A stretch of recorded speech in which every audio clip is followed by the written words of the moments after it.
Reden wir ein bisschen über die CDU. Zugeschaltet ist mir nun Katharina dos Santos-Vinz von den Christdemokraten, die jüngste Abgeordnete der Unionsbundestagsfraktion. Guten Morgen, Frau dos Santos-Vinz. Guten Morgen nach Berlin. Wie sehen Sie denn die Diskussion um Ihren Parteichef Friedrich Merz? Man merkt es grummelt in der Union. Er ist eigentlich ein Finanzprofi, war lange für den US-Investor BlackRock unterwegs und jetzt knickt er so vor der SPD ein, oder wird das falsch dargestellt? Also mein Eindruck ist, wir sind immer noch mitten in den Verhandlungen. Das heißt, nichts wird nachher so heiß gegessen, wie es gekocht wird. Und dass Druck da ist, heißt ja nur, dass zum einen viele zu Recht auch kritisch verfolgen, was jetzt nun in einem Koalitionsvertrag am Ende stehen wird. Und dass es eine Situation ist, in der es um Problemlösungen geht. Und diese Koalition der Problemlöser, das ist unser Ziel. Und die Verhandlungen laufen noch. Deswegen bin ich grundsätzlich zuversichtlich, dass wir auch gute Lösungen erzielen werden. Gute Lösungen erzielen werden, sagen Sie, aber für die Lösung der Probleme, die Sie eben angesprochen haben, da braucht man viel Geld. Und die Geldschatulle des Bundesfinanzministers des Künftigen scheint offenbar sehr offen zu sein. Sie sind 30 Jahre alt, Frau dos Santos-Vinz.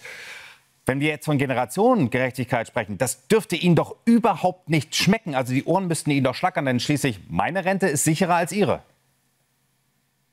So ist das. Und natürlich ist diese Entscheidung, die wir auch in der letzten Woche im Bundestag getroffen haben, auch mir nicht leicht gefallen, auch vielen Kolleginnen und Kollegen nicht. Ich halte sie dann für vertretbar, wenn wir jetzt, und das ist natürlich etwas, was gerade auch viele junge Abgeordnete fordern, nicht zuletzt auch die junge Gruppe, sagen, das muss mit einer Ausgabenkritik und nicht zuletzt auch mit dem großen Wort Staatsreform Hand in Hand gehen. Und das ist der Maßstab jetzt auch für den nachher Koalitionsvertrag.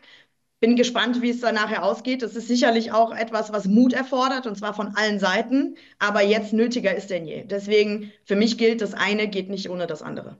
Ja, aber Sie brauchen einen Koalitionspartner dafür, um in die Regierung zu kommen. Bei der SPD scheint man das gar nicht so zu sehen. Also die Sozialdemokraten haben in den vergangenen Jahren immer wieder die Taschen aufgemacht, Wahlversprechen. Und das wird ja auch so fortgesetzt, wenn man sich Klingbeil und Essen anschaut. Ja, zum einen sind wir, glaube ich, alle in der Wahlnacht erstmal ein Stück weit erleichtert gewesen, dass überhaupt eine Koalition mit zwei Parteien möglich ist. Und natürlich geht es jetzt darum zu sehen, CDU und SPD sind Gott sei Dank verschiedene Parteien. Aber die Frage, die sich jetzt in der Zeit ab 10 Uhr, wie Sie es schon gesagt haben, stellen wird, ist nicht das, was uns trennt, was wir, glaube ich, sehr gut wissen, sondern das, was wir nachher als Parteien gemeinsam verantworten können. Es geht um unser Land und um eine Situation, in der wir jetzt nicht nur in der Weltlage, in Europa, aber auch hier innenpolitisch sind. Und das ist die Zielmarke. Was sind die Dinge, die wir gemeinsam verantworten können? Da müssen sich alle bewegen und gerade auch die SPD.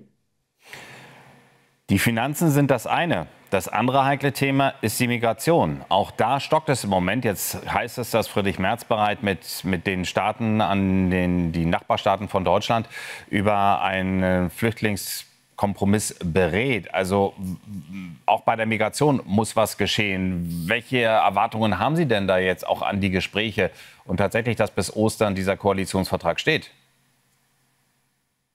Also zwei Teile. Das erste, mit Friedrich Merz ist noch nicht mal Kanzler, und dass er jetzt schon in Verhandlungen oder Gesprächen auch mit unseren europäischen Nachbarn ist, werte ich als gutes, vertrauensvolles Zeichen, dass das überhaupt schon möglich ist. Und zweitens, Koalitionsvertrag bis Ostern. Wir haben den Zeitplanung mehrfach gehört, und ich halte es für absolut richtig, dass es jetzt nicht um 1 oder 2 Tage ankommt. Ich glaube, jeder Abgeordneter wird mit Freude auch einen Tag später anreisen zu einer möglichen Kanzlerwahl, wenn das heißt, dass wir einen vernünftig verhandelten und kohärenten Koalitionsvertrag nachher haben. Deswegen, der Druck ist natürlich da. Wir sind sehr schnell im Zeitplan. Das vergisst man, glaube ich, hier und da nochmal, wenn wir uns daran erinnern, dass die Bundestagswahl am 23. Februar stattgefunden hat, also noch nicht ganz so lange her. Und natürlich gibt es Dinge, die wir erwarten, aber ich glaube, gerade auch Migration ist etwas, wo jetzt in diesen Tagen auch nochmal zu Recht heftig gerungen werden wird. Ihr Wort in Gottes Ohr, Frau dos Santos-Vinz. Ich danke Ihnen für das Gespräch. Und dann werden wir mal abwarten, wie sich heute, morgen ist ja frei, und dann die weiteren Koalitionsrunden abspielen werden. Danke Ihnen nach Aachen. Herzlichen Dank.